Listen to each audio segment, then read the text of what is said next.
एक बार एक प्रचारक बहन ने गुरुदेव श्री आशुतोष महाराज जी से कहा, महाराज जी, कुछ दिनों पहले मैंने बाइबल का एक दृष्टांत पढ़ा। तब से मेरे मन में एक प्रश्न उमड़ रहा है। कहते हैं फसह का पर्व का भोज करने के बाद जीसस अपने शिष्यों के साथ जैतून के पर्वत पर गए। वहां उन्होंने उनसे कहा कि परमपिता पहले ही निर्धारित कर चुका है कि आज रात वह चरवाहे को यानी जीसस को मारेगा और झुंड की भेड़ें यानी उनके शिष्य तितर बितर हो जाएंगे। पतरस ने जैसे ही यह सुना, अकस्मात उसके मुंह से निकला, बेशक बाकी सब आपको छोड़ दें, पर मैं नहीं छोड़ूंगा। जीसस के गंभीर मुख पर मंद मंद मुस्कान उभरी। फिर उन्होंने कहा, पतरस, आज ही रात को मुर्गे के बांग देने से पहले तू 3 बार मुझसे मुकर जाएगा। पतरस ने जीसस का हाथ थाम लिया और कहा, यदि मुझे आपके साथ मरना भी पड़ा तो भी मैं आपके नाम से नहीं मुकरूंगा। महाराज जी, यह सब पढ़ने के बाद तो लगता है कि पतरस अपने गुरु जीसस से अथाह प्रेम करता था, उनके लिए अपने प्राण तक देने का भाव रखता था। पर फिर यदि बाद में वह मुकर गया तो यह उसका अपराध थोड़ा ना हुआ।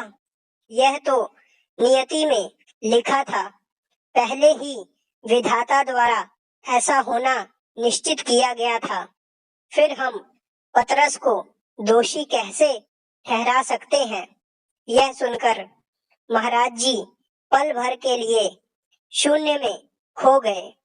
फिर एकाएक सहज भाव से बोले, तुमने आगे की घटना नहीं पढ़ी, उसी में तुम्हारे प्रश्न का उत्तर है।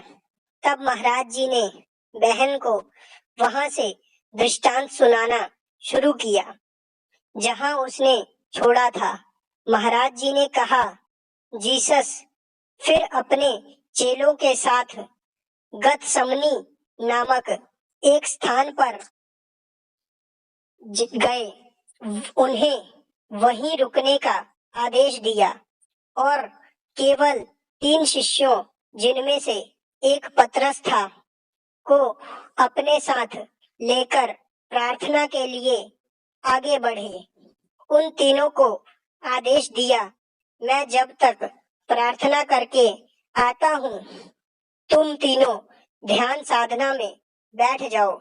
कुछ ही समय बाद जब जीसस लौटे तो देखा वे तीनों सो रहे हैं। तब उन्होंने पतरस को डांटते हुए कहा, मैंने तुमसे जागते रहने को कहा था, ध्यान साधना में बैठने का आदेश दिया था। दोबारा कहता हूँ, जागते रहो, साधनारत रहो, ताकि शैतान तुम पर हावी न हो सके। परंतु जब वह प्रार्थना करके लौटे तो दूसरी बार भी तीनों को सोते पाया। उन्होंने तीसरी बार पतरस को चेताया और साधना करने की आज्ञा दी। लेकिन इस बार भी जब जीसस लौटे तो शिष्यों की आंखें साधना में नहीं, नींद से बंद थीं। आगे चलकर जीसस पकड़े गए। भीड़ में से लोगों ने पतरस पर 3 बार उंगली उठाई, कहा, यह जीसस का शिष्य है, हमने इसे उसके साथ देखा है। पर तीनों बार पतरस मुकर गया और कहा, नहीं, मैं जीसस को नहीं जानता, मेरा उनसे कोई संबंध नहीं है।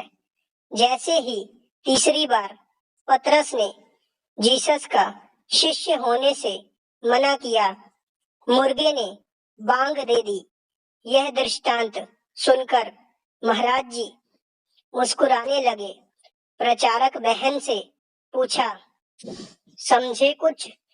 पतरस का भाग्य निर्धारित था, परंतु गुरु ने उसे बदलने के लिए पतरस को साधन भी दिया था और समय भी।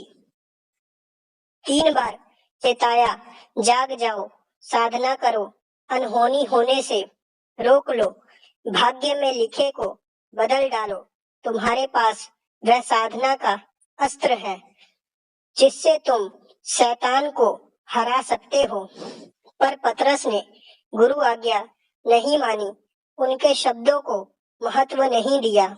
वह सोता रहा, इसलिए उसका भाग्य भी सो गया।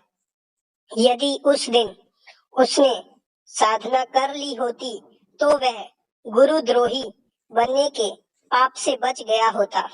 इसी तरह तुम सब साधकों के पास भी वह महान ज्ञान है जिसकी साधना करके तुम शैतान का डटकर मुकाबला कर सकते हो।